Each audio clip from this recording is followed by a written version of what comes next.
L'animal emblème des Everglades, en Floride, est sans conteste l'alligator. Imposant et spectaculaire, il est omniprésent sur le territoire. La taille maximale des alligators est de 4,5 mètres. Ils mesurent en général 2 à 3 mètres. Les mâles sont plus gros que les femelles. Les mâles peuvent émettre des sons qui ressemblent à des grondements pour attirer les femelles ou intimider les autres mâles. On a d'ailleurs eu la chance d'entendre un mâle lors de nos promenades.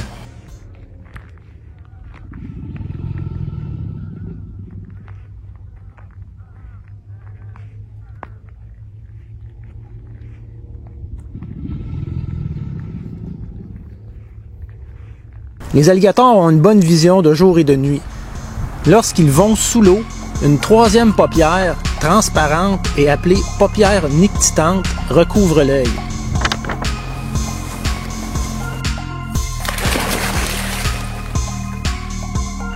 Durant l'hiver, les alligators sont moins actifs.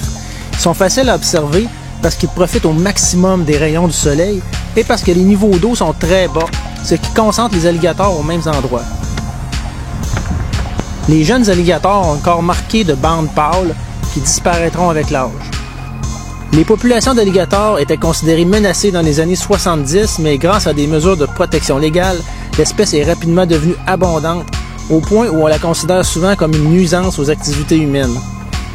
L'alligator est encore protégé de nos jours, mais une chasse contrôlée permet de maintenir les effectifs à un niveau acceptable.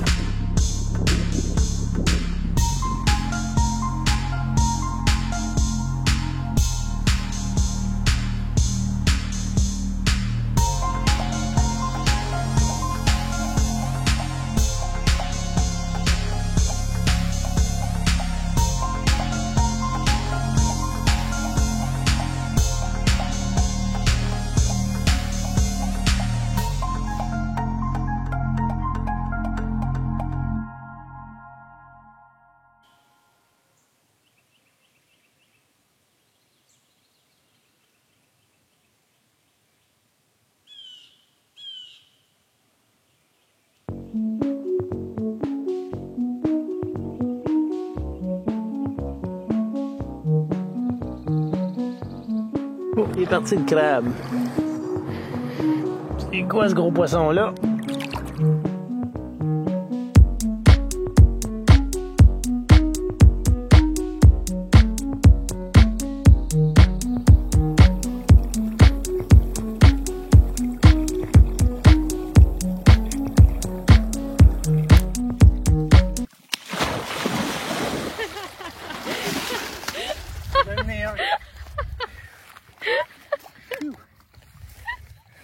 L'épizosté de Floride.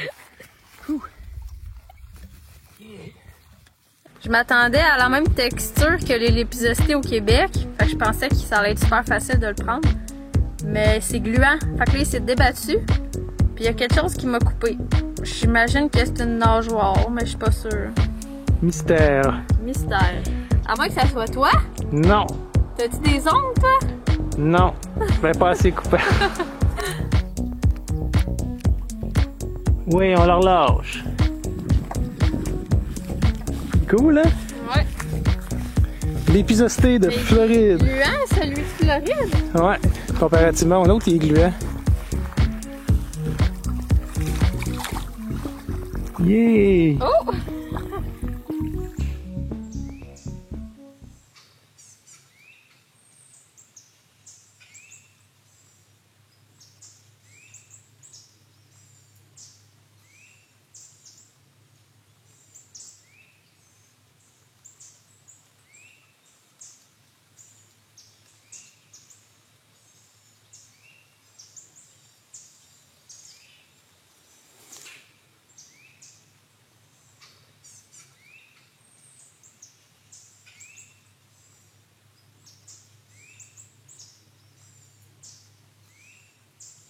C'est quoi cette affaire-là?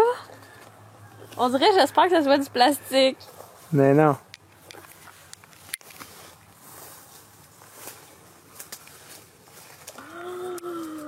Oh my god! C'est une mue? C'est une gigantesque mue! C'est juste la moitié, ça! Essaye de sortir qu'est-ce que tu peux, ouais.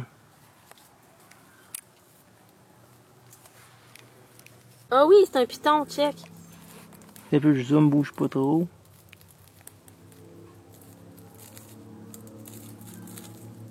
Ah, mais les écailles ventrales, c'est sûr que c'est un python, c'est comme Oli, ça. Hein, une exhibit de python. On est sur la bonne piste.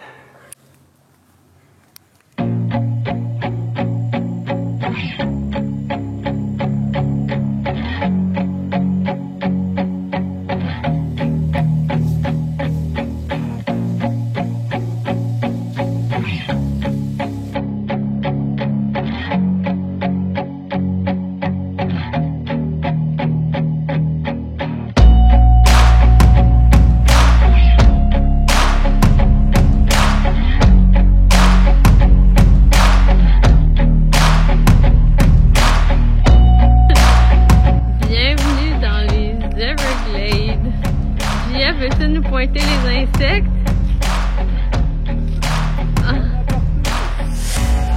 Wow!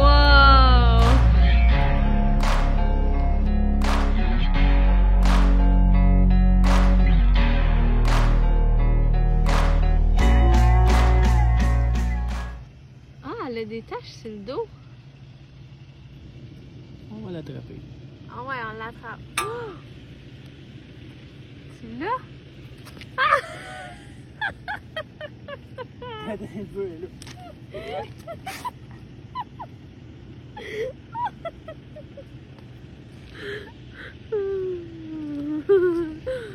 Oh, petite tanante. Ah, moi, t'es donc bien belle. T'es donc bien belle. Donc, on est rendu dans les Everglades et une soirée humide à Everglades City. On s'est promené puisque je voulais manger une crème glacée. Et en vraiment peu de temps, on a trouvé 3 rainettes de Cuba. Puis les 3 étaient dans la même situation, on peut dire. Elles étaient sur un lampadaire grimpé. Puis ce qu'on s'est dit, c'est que probablement que le lampadaire, il attire les insectes parce que c'est de la lumière. Et là, la rainette va manger les insectes. Puis ce qu'on a appris, c'est que la rainette de Cuba, les mâles sont beaucoup plus petits que les femelles. Fait que les mâles vont surtout se nourrir d'insectes, mais les femelles, comme elles viennent plus grosses, elles peuvent manger là, des proies quand même assez surprenantes, là, des amphibiens, des lézards. Il y a même déjà eu une rainette de Cuba qui a mangé une couleuvre brune. C'est quand même gros, là, quand même. Et ça peut poser problème parce que la rainette de Cuba, ben, elle vient pas d'ici, elle vient pas de Floride. Elle vient de Cuba, Bahamas, ces régions-là. Et elle a été apportée par le sud, probablement par un bateau. Et là, la rainette de Cuba s'est multipliée et maintenant, on la retrouve pas mal partout en Floride. Et comme je vous dis, là, les grosses femelles peuvent manger des grosses proies, fait que ça met en péril un peu les populations d'amphibiens indigènes ici de la Floride. La rainette de Cuba, elle pourrait être confondue avec d'autres rainettes qui sont indigènes de Floride, mais on la reconnaît assez bien parce qu'elle a une silhouette très mince, là, elle a l'air maigrichonne un peu, puis elle a des gros yeux qui ont de l'air de sortir de la tête, avec des grosses ventouses, plus grosses que les autres rainettes. Mais sa couleur, ça peut être variable. On en a trouvé des fois qui étaient plus pâles, un genre de beige, des fois sont plus foncés, ça varie de beige à brun. Des fois, il y a des taches, des fois non. Fait que c'est très variable. Dernier déjeuner dans les Everglades, dans le parc national des Everglades. Puis quand on dit Everglades, on inclut aussi un autre parc qui s'appelle Big Cypress Preserve, je pense. Ouais. C'est mêlant les noms un peu. Les petits territoires autour de ça, là, de la grande zone des Everglades. Mm. Alors, les Everglades, ben, il y a beaucoup, évidemment, c'est reconnu pour les oiseaux, entre autres, on en a vu plein, dont la spatule rose, mais nous, on cherche des bestioles. Tu l'as dit tellement vite, dont la spatule rose. La spatule rose, oui, c'est ça, les oiseaux passent vite, désolé pour les ornithologues. Des alligators en quantité industrielle, c'est vraiment le fun, il y en a de toutes les grosseurs. Ils sont vraiment pas peureux en plus. Non, là. ils sont pas peureux, on a pu prendre des super bonnes images. Puis beaucoup de tortues aussi, mais des tortues concoïdes de Floride, dont une qu'on a sauvée, vous avez vu la vidéo là, avec son hameçon. Ouais. Puis tortues molles de Floride aussi qui sont vraiment belles. Et Qui était elle aussi très mal en point. Ouais. Et l'épisosté de Floride, il y a beaucoup d'affaires de Floride. Oui. On est en Floride. L'épisosté très gluant et très difficile à tenir. Oui, contrairement à celui du Québec, on est resté bête un peu. Il devrait s'appeler l'épisosté gluant. Oui. Il senteux parce qu'il sentait le poisson, comme un poisson standard. Ouais. Et les fameux serpents. Ouais. Les serpents, là, on va être très honnête, là. Peut-être que c'est déjà arrivé à certaines d'entre vous. On a regardé plein de vidéos YouTube. On s'en venait ici. Les attentes, là, on pensait quasiment qu'on allait trouver toutes les espèces de serpents en 2-3 jours. Puis finalement, on a tellement mis d'efforts, là. Si vous saviez le nombre de kilomètres qu'on a marché, on a fait des routes de nuit 3 fois, dont 2 fois que la température était pas clémente. Mais tiens, on n'a pas de pouvoir là-dessus. On a tout fait ce qu'on pouvait faire, puis on n'a pas trouvé tant d'espèces. En fait, on trouvait tout le temps des couleuvres agiles pendant la journée. Puis le soir, ben pas grand-chose parce qu'il faisait froid. Puis hier soir... Ben quand même, les 2 couleuvres qu'on a trouvées sont super belles. Ouais. Ratière jaune, couleuvre des blés. Le fameux corn snake. Ouais, effectivement. Fait qu'on est content pour ça. On n'a pas vu de serpent venimeux. Ça, j'étais un peu déçue.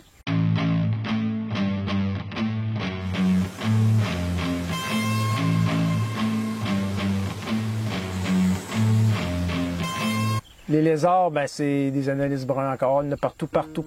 On n'a pas vu d'analyse vert. Mais tout ça pour dire, je vais finir mon idée avec les serpents, là, si tu me permets. C'est que les serpents, on sait jamais. T'sais, on a beau se faire des idées puis avoir des attentes, mais c'est tellement imprévisible, ça prend de la chance, ça prend des conditions météo, ça prend des habitats, puis c'est ça. C'est tout le temps des surprises. Fait que chaque serpent est une surprise, dans le fond. Et le bel escargot terrestre aussi. En tout cas, il y a tellement de choses. Ouais, il était cute, l'escargot, hein? Il y avait des belles couleurs. Ouais. Fait que la destination suivante. On a entendu dire par un monsieur de la place que dans le coin de Miami, il y a comme un aménagement qui a été fait en roche pour laisser passer les bateaux.